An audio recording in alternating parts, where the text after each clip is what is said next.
traditions, home to many religions, and now one of the major economies of the world.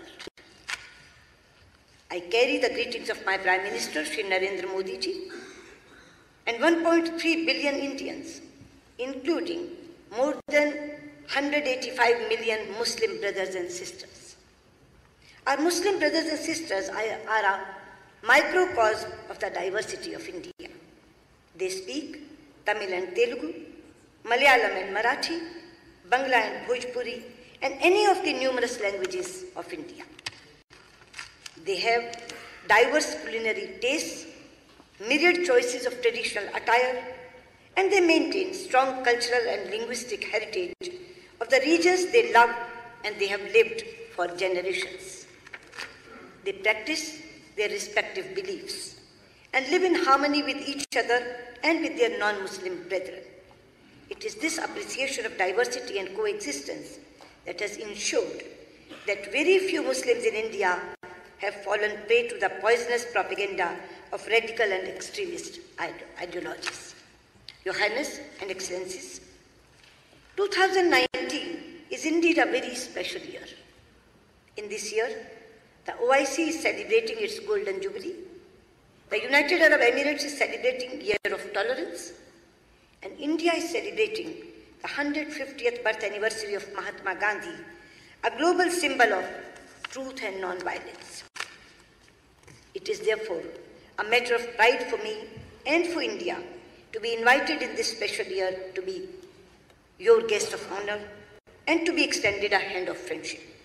I convey my deep appreciation to Foreign Minister, His Highness Sheikh Abdullah bin Zayed, for his sagacious leadership and for his invitation. Thank you, Your Highness. Your Highness and Excellencies, in the past 4 years, few relationships have seen as much engagement as India's relationship with the UAE and indeed with the entire Gulf and West Asia region. It is a return of history. UAE has shown how a nation can power its progress with a grand vision, with the openness of the world, with an embrace of technology, with investment in human resources, and with an environment that nurtures talent and cultures from around the world.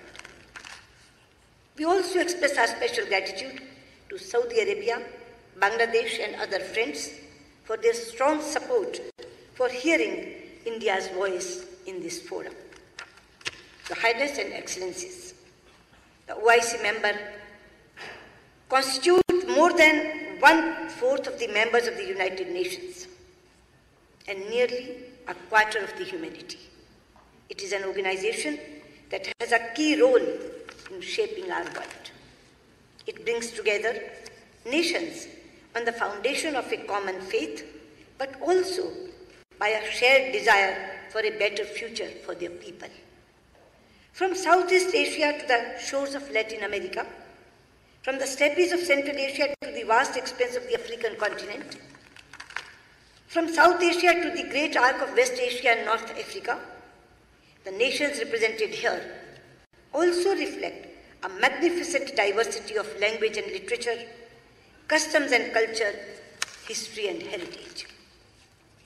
Your Highness, Excellencies, India shares much with you.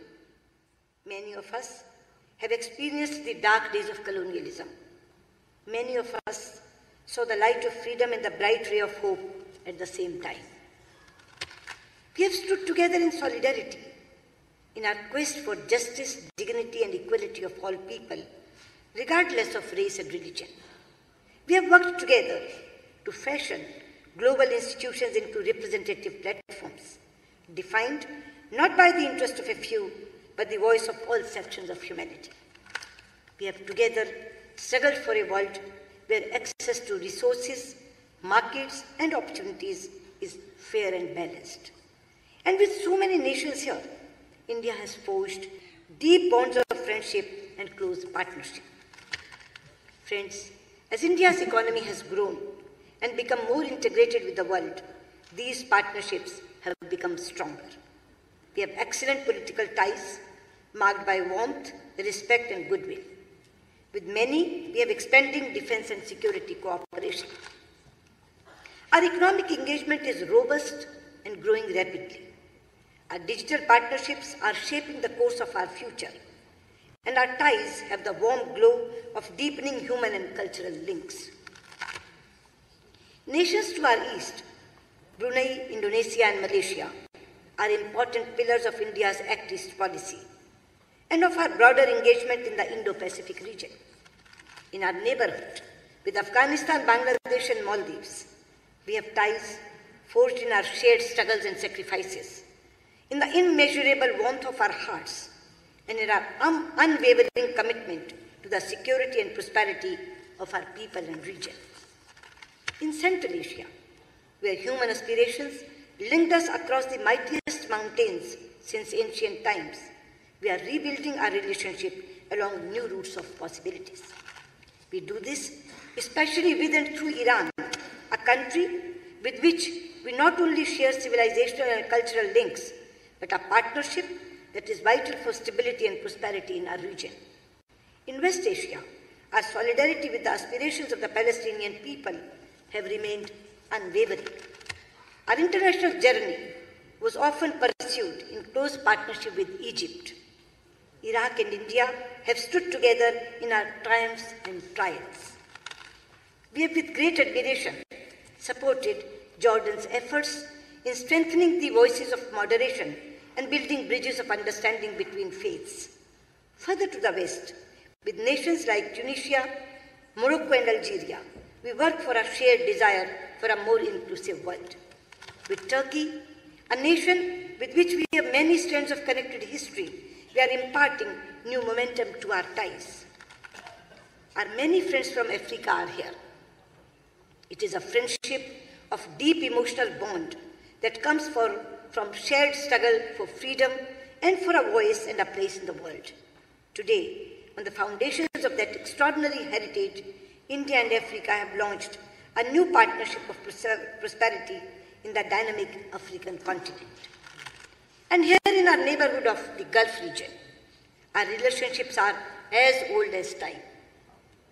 The tides of Arabian seas have carried forth our timeless links of trade, culture, and religions. Presently, the Gulf region is our largest market, supplier of energy, and source of remittances. More than 8 million Indians living in the region are the 8 million vibrant threads of this partnership. But now our relationship is much more than that. Thanks to the extraordinary effort and attention by Prime Minister Narendra Modi and the leadership of the region. It is an indispensable strategic and security partnership and a natural economic partnership of immense value to our nations and for our shared region. Your Highness and Excellencies, today we all live in a world of sweeping changes and multiple challenges that happen but rarely in history. We see global shifts in power. The center of gravity of the global economy is moving to Asia. The international order we are familiar with is changing. Freedom, opportunities, connectivity, health, education, and prosperity are more widespread than ever before. The time it takes nations to lift people out of poverty is getting shorter.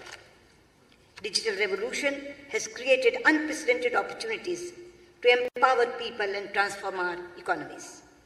We have affordable and accessible technologies that give us hope for a sustainable energy future. Yet, we also live on the edge of uncertainties. Tensions, turbulence, disputes, violence, dislocation, displacement are also at a high.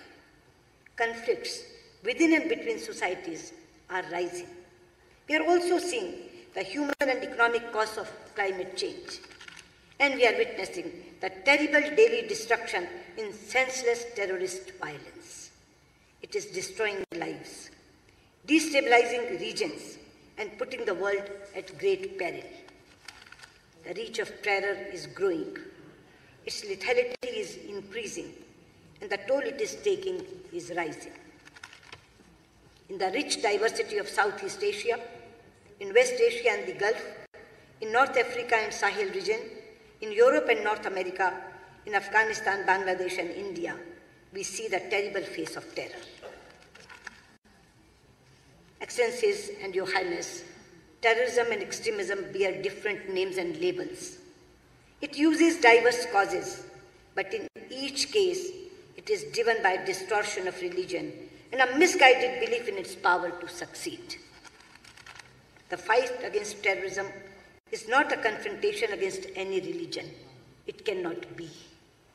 Just as Islam literally means peace, none of the 99 names of Allah mean violence. Similarly, every region in the world stands for peace, compassion, and brotherhood.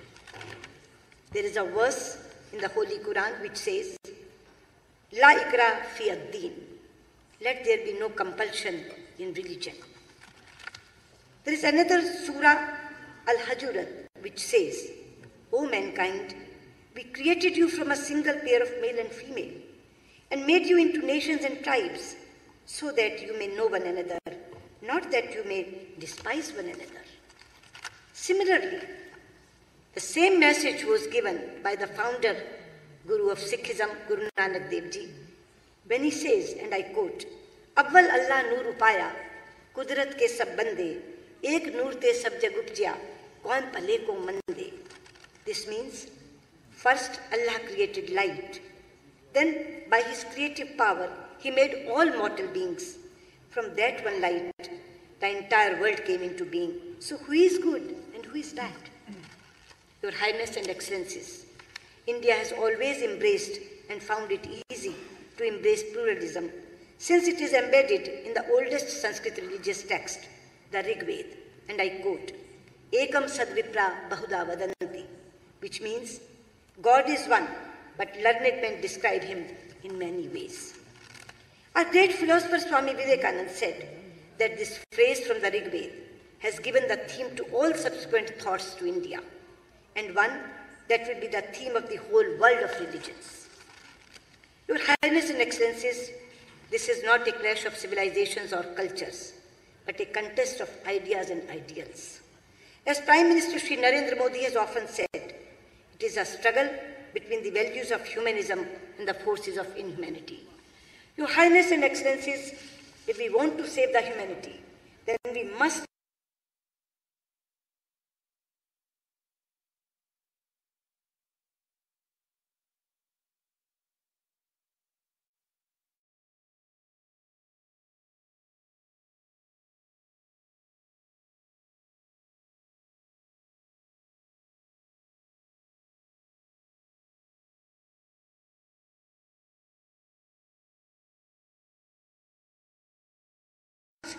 tell the states who provide shelter and funding to the terrorists to dismantle the infrastructure of the terrorist camps and stop providing funding and shelter to the terror organizations based in that country.